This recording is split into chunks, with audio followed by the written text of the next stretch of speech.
স্নেহ ছাত্রছাত্রী, আমার চ্যানেলে ভিডিওটি দেখার জন্য স্বাগত জানাই। তোমরা যারা 2024 সালে মাধ্যমিক পরীক্ষা দেবে তাদের জন্য বাংলা প্রবন্ধ সাহিত্য থেকে গুরুত্বপূর্ণ 5 মার্কের প্রশ্নগুলো নিয়ে আজকের ভিডিওতে হাজির হয়েছি। আশা করি ভিডিওটি শুরু থেকে শেষ পর্যন্ত দেখবে, তাতে অনেক উপকৃত হবে। তো চলো আবার শুরু করা যাক। আমরা জানি আমাদের পাঠ্যাংশে যে বাংলা প্রবন্ধ রয়েছে সেই প্রবন্ধ থেকে দুটি প্রশ্ন আসবে, অর্থাৎ যে দুটি প্রবন্ধ রয়েছে সেটি হচ্ছে বাংলা ভাষায় বিজ্ঞান এবং হারিয়ে যাওয়া কালিকলম।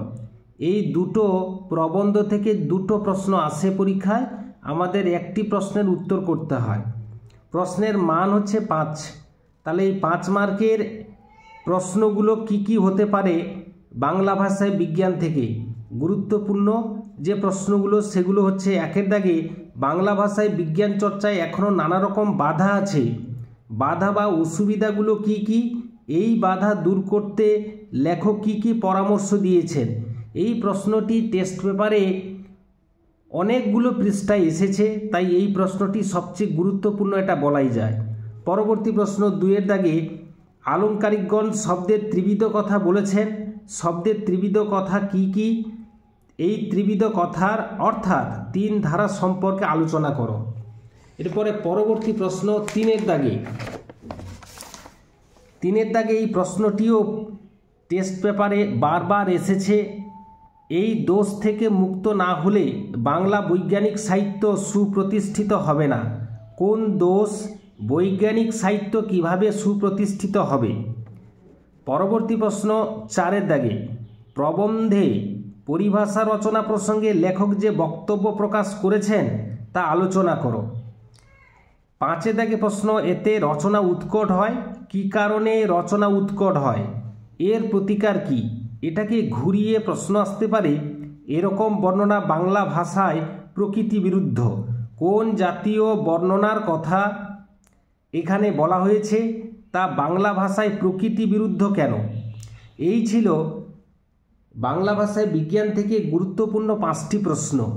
এরপর হারিয়ে যাওয়া কালিকলম থেকে গুরুত্বপূর্ণ যে প্রশ্নগুলো সেগুলো হচ্ছে, 1-এর দাগে ফাউন্টেন পেন বাংলায় কি নামে পরিচিত, নামটি কার দেওয়া, ফাউন্টেন পেনের জন্ম ইতিহাস লেখক। এটাকে ঘুরিয়ে প্রশ্ন আসতে পারে, বিমর্ষ ওয়াটারম্যান প্রতিজ্ঞা করলেন। ওয়াটারম্যান কে, তিনি বিমর্ষ কেন, তাঁর প্রতিজ্ঞার ফল কি হয়েছিল? পরবর্তী প্রশ্ন 2-এর দাগে আমার মনে পড়ে প্রথম ফাউন্টেন পেন কেনার কথা, বক্তার আসল নাম কি, তাঁর ফাউন্টেন কেনার ঘটনাটি বিবৃত করো। 3-এর দাগে প্রশ্ন, আমরা কালি তৈরি করতাম নিজেরাই, কারা কালি তৈরি করতেন, কারা সাহায্য করতেন, কালি তৈরির সহজ ও জটিল পদ্ধতিটি বর্ণনা করো। 4-এর দাগে প্রশ্ন, আশ্চর্য সবই আজ অবলুপ্তির পথে, কোন কোন জিনিস আজ অবলুপ্তির পথে, এই অবলুপ্তির কারণ কি, এ বিষয়ে লেখকের মতামত কি? 5-এর দাগে প্রশ্ন, কলমকে বলা হয় তলোয়ারের চেয়ে শক্তিধর, বহিরাভাবে এ কথার ভিত্তি কি, বিষয়টি ব্যাখ্যা করো।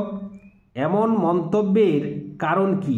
এই যে 5টা প্রশ্ন, এই 5টা প্রশ্ন টেস্ট পেপারে বারবার এসেছে, কাজে এই 5টা প্রশ্ন ভালো করে পড়ো। তারপরে যে প্রশ্নগুলো দেখে রাখতে বলছি সেগুলো হচ্ছে, 6-এর দাগে কালিকলমের প্রতি ভালোবাসা হারিয়ে যাওয়া কালিকলম প্রবন্ধে কিভাবে ফুটে উঠেছে, এগুলিকে হারানোর বেদনা কবিতায় কিভাবে প্রকাশিত হয়েছে। 7-এর দাগে প্রশ্ন, মুঘল দরবারে একদিন তাদের কত না খাতির, কত না সম্মান, তাদের বলতে কাদের, তাদের অর্থাৎ লিপিকুশলীদের খাতির ও সম্মানের পরিচয় দাও। লিপিকুশলীদের সম্বন্ধে কি জানা যায় লেখো, এটাকে ঘুরিয়ে প্রশ্ন আসতে পারে। 8-এর দাগে প্রশ্ন, সব মিলিয়ে লেখালেখি রীতিমতো ছোটোখাটো অনুষ্ঠান, কিভাবে লেখালেখি একটা অনুষ্ঠানের রূপ পেত আলোচনা করো। পরবর্তী প্রশ্ন 9-এর দাগে দোয়াত যে কত রকমের হতে পারে না দেখলে বিশ্বাস করা শক্ত, রকমারি দোয়াতের পরিচয় দাও। এই প্রসঙ্গে প্রাবন্ধিকার কি তথ্য দিয়েছে? এই ছিল আজকের ভিডিও। আশা করি ভিডিওটি উপকারে আসতে পারে, তাই ভিডিওটি ভালো করে একটু দেখে লাইক করো যারা নতুন চ্যানেলে হয়েছো তারা অবশ্যই সাবস্ক্রাইব করে চ্যানেলের পাশে থাকো। ভিডিওটি এতক্ষণ ধরে দেখার জন্য ধন্যবাদ রইল। নেক্সট ভিডিও তোমাদের সঙ্গে দেখা হচ্ছে।